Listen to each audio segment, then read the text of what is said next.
অবরোধ কর্মসূচি বিকাল ৩টা থেকে ঢাকা আরিচা মহাসড়ক পালন করছি। আমরা এখানে ব্যারিকেডে উপস্থিত হওয়ার পর পুলিশ বাহিনী তাদের দায়িত্বের অংশ হিসেবে আমাদের বাধা দিয়েছেন, কিন্তু আমরা তাদেরকে জানিয়ে দিতে চাই এবং সারা দেশকে জানিয়ে দিতে চাই যে ছাত্র সমাজের কিন্তু একটা দায়িত্ব আছে সারা দেশের মানুষের প্রতি এবং ছাত্রদের প্রতি। আমাদের দায়িত্ব সারা দেশের কর্মসংস্থানে, সরকারি চাকরিতে কোটা বৈষম্য, এই বৈষম্যকে অবসান ঘটানো আমাদের দায়িত্ব, আমাদের পবিত্র দায়িত্ব জাতির প্রতি, দেশের প্রতি। এটি পালন করতে আমরা জাহাঙ্গীরনগর বিশ্ববিদ্যালয়ের ছাত্র সমাজ আজকে বাধা অতিক্রম করে ঢাকা আরিচা মহাসড়কে অবরোধ কর্মসূচি পালন করে যাচ্ছি এবং আমাদের এই শান্তিপূর্ণ অবরোধ কর্মসূচি কিন্তু আমরা সুশৃঙ্খলভাবে পালন করে যাবো যতক্ষণ না পর্যন্ত আমাদের দাবি আদায়।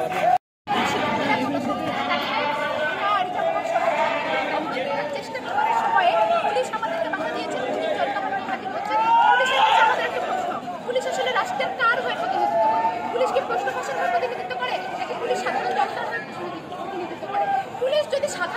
হয়ে প্রতিনিধিত্ব করতো তাহলে সাধারণ জনতা যা চায় সেখানে এসে তারা এরকম জনগণ নিয়ে বাহার নিয়ে তারা বসতো না, আমাদেরকে বাধা দিত।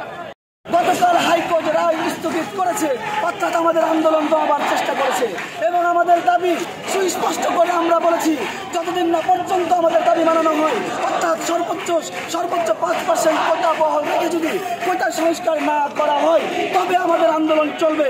এবং তারই পরিপ্রেক্ষিতে আজকে আমাদের আন্দোলন চলছে বিকেল 3টা থেকে 7টা পর্যন্ত আমরা ঢাকা আরিচা মহাসড়ক অবরোধ করেছি।